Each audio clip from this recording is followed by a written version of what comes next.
The air thrummed with the low, guttural roar of high-performance engines. The Dusty Saddle, a biker bar on the outskirts of town, was having its monthly rally. Leather-clad men and women, their faces etched with the lines of the road and lives lived on their own terms, gathered around gleaming chrome and polished steel. They were a tribe, bound by a code of freedom and a rough, unspoken loyalty. The festive atmosphere was pierced by a small, fragile sound. "Excuse me, sir." A man named Jax, his beard streaked with gray and a faded, Semper Fi, tattoo on his forearm, turned. Standing there was a little boy, no more than 7, with enormous, tear-filled eyes. He was clutching the handlebars of a battered, pink child's bicycle with tassels. "Sir," the boy's voice trembled. "Would you like to buy my bike?" Jax chuckled, a low, rumbling sound. "Not really my style, kid." The boy's composure broke. A single tear traced a path through the grime on his cheek.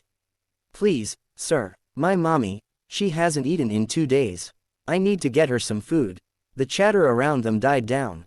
Dozens of bikers, men and women who had seen hardship and doled out their own brand of justice, turned to watch. The plea, so raw and honest, cut through the bar's tough exterior. A woman named Raven, with jet black hair and eyes that had seen too much, knelt down. "Where's your mommy, sweetie?" The boy, whose name was Leo, pointed a shaky finger towards a dilapidated trailer park just visible over a nearby hill. "Home. She's sick. She cries a lot since the bad man took everything." A low growl rippled through the crowd. "Bad man?" Jax asked, his voice dangerously soft. Leo nodded, his small body shaking. "Mr. Crocker. He came with papers. He said mommy owed money. He took the TV, her jewelry from grandma, even her tips from the diner she hadn't cashed yet. He said he'd be back for the couch." Rage, cold and focused, replaced the earlier pity.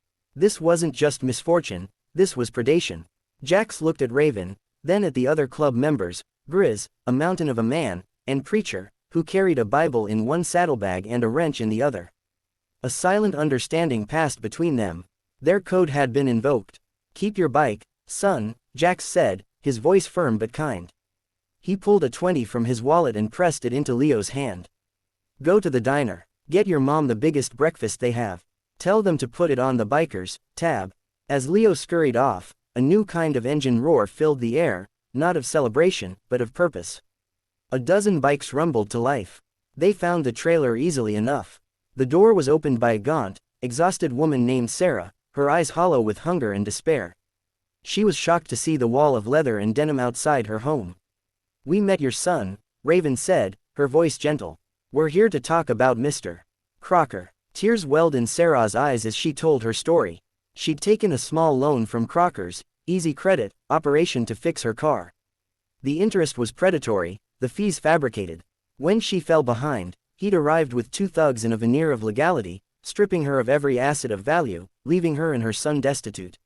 "He said he owns the judge in this town," she whispered, defeated. Jax smiled, a grim, tight-lipped smile. "He doesn't own us." The bikers didn't resort to fists or threats. Not at first. They used their skills. Preacher, a former paralegal, helped Sarah file official police reports and complaints with the state's attorney general. Grizz, who ran a towing company, paid a visit to Crocker's used car lot, asking pointed questions about his business practices in a voice that made the windows rattle. Meanwhile, the tribe provided for Sarah and Leo. Raven organized a schedule, and a hot meal appeared at their door every night. Jax and a few others fixed the leaky roof on the trailer.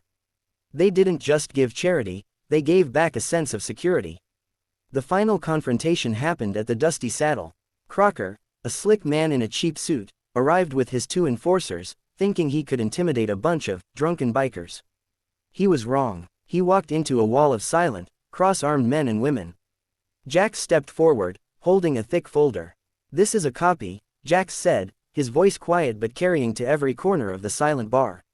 "The originals are with the state attorney general, the IRS, and the local news. It details your loan sharking, your extortion, your tax evasion. We've also spoken to 3 other families you've destroyed. They're willing to testify." Crocker's face paled. "You have no proof." "Preacher here is very thorough," Jax said.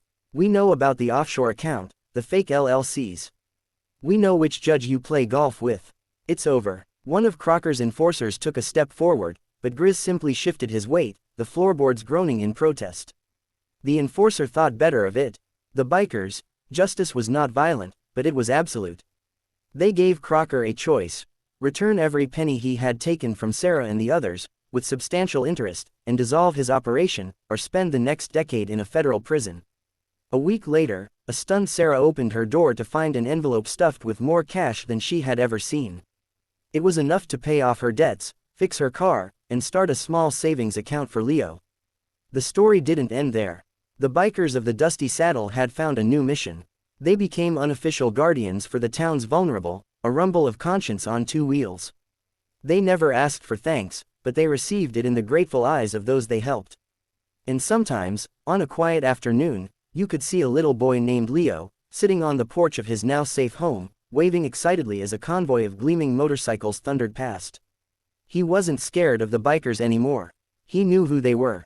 They were the men and women who, when they learned a mommy hadn't eaten in 2 days, didn't just offer a meal. They took back everything that had been stolen from her.